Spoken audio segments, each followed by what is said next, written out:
What is going on, Jet fans? Matt O'Leary back with another video, and we have the 2025 New York Jets schedule. So there was a picture circulating around on Twitter. I tweeted out kind of like last year. I found out what the first 4 games were going to be, so I tweeted it out via my source, and then I saw a picture in the replies, and I went back to my source. I was like, hey, can you check on this? Like, is this accurate? And they were able to confirm it. So we have the official New York Jets schedule. We're going to break it down week by week. Then we'll give my win-loss predictions. And you guys let me know what you think in the comments. So the New York Jets will be starting their season against the Pittsburgh Steelers at home, then Buffalo at home in week 2. You'll notice a lot of 1 o'clock games. Week 3 on the road in Tampa Bay. Week 4 on the road in Miami. That's a Monday Night Football game. Week 5 back home against Dallas. Week 6 they go to London. They don't take the bye after the London trip. They wait on that. They come back in week 7 and take on Carolina. Week 8 is on the road against Cincinnati before they go into the bye week, which comes in week number 9. In week number 10, out of the bye, you get Cleveland at home. Then on the road on Thursday Night Football, short week against the New England Patriots. Then at Baltimore, 1 o'clock game at that point. Week 13 versus the Atlanta Falcons at home, then versus the Miami Dolphins at home. On the road, back-to-back weeks with Jacksonville and New Orleans. Then home against New England, 1 o'clock game before closing out your season in week 18 on the road in Buffalo. That date and time is still TBD, as that's usually the norm going into the final week of the season. I honestly think this is a pretty tough schedule for the New York Jets, especially at the start. We'll go through, I'll show you my win-loss record for the Jets. Again, I know it's early, the schedule just comes out. We love to do initial reaction. When the season comes closer, we'll see if I change my mind on any of these things. But here's where I'm at right now for the New York Jets in 2025. I have them winning in week 1 against the Pittsburgh Steelers. I don't know if Aaron Rodgers is going to play or not in this game. If he does, that is clearly a huge storyline. If not, their quarterback room isn't very good. I get it. They took, Will Howard, who I happen to like in the NFL draft, but I just don't know if he's going to be able to make that jump into the NFL and play right away. I think the Aaron Glenn season starts on a high note before back-to-back losses against 2 division winners. I mean, the Buffalo Bills are going to be the favorites in the AFC East for another year in a row. They deserve it this year.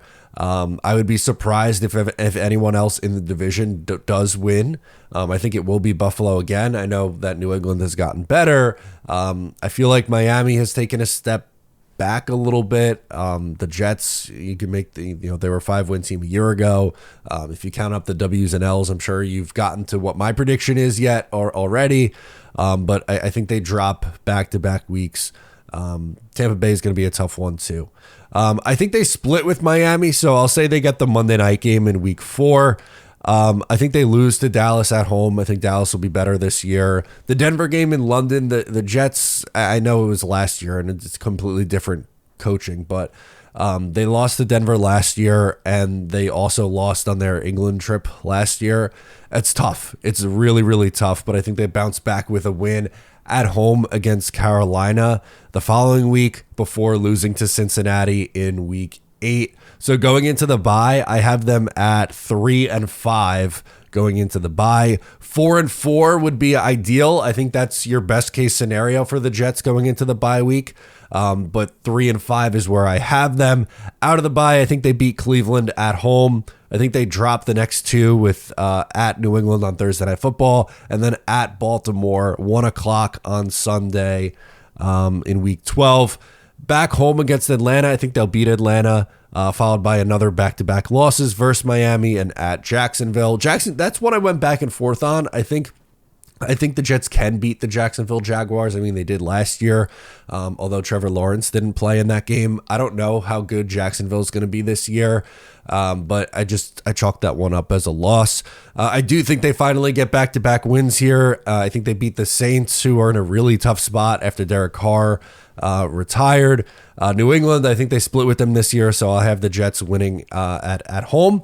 And then I think they lose to Buffalo to close out the season, unless maybe the Bills are resting starters. But on the road in Buffalo hasn't been very kind to the New York Jets in a really long time. I think the last time they won up in Buffalo was 2018, right? Against that was Sam Darnold's rookie year.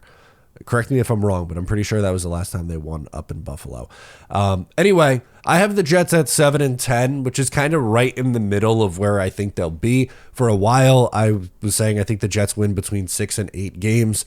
Vegas has the over-under mark for the Jets at 5.5. Things could break right, and maybe they get to 8 wins, right? Like, I wouldn't be shocked by that. For me, in my opinion, I think anything over 8 is optimistic, and yeah, if everything clicks, maybe the optimism side hits. Honestly, I think anything lower than 6 games is harsh. Like, I've seen some people in the comments being like, I think, they're going to be a 3-win team. I see 2 wins on the schedule. I'm not going that far. I don't think this is that bad of a football team. Now, again, as I mentioned, I do think this is a relatively tough schedule for the New York Jets, but I think they find their way to 7 wins. And not all 7-win seasons are built the same. Like, obviously, 22 was disappointing when they got off to a 7-4 start and lost 6 straight games to close the season. This 7-10 season, potentially in year 1, try to figure out what you have on the roster, and then you hopefully take that step in year 2, and you're fighting to be a playoff team in year 2. I think that's the goal here. Again, I would love to predict more wins. Maybe I'll talk myself into 8 before the season starts. But right now, I have the Jets at 7-10, and this is what the New York Jets schedule will be in 2025. Let me know your thoughts down below in the comments. I'm Matt O'Leary. Subscribe if you're new, and I'll catch you next time.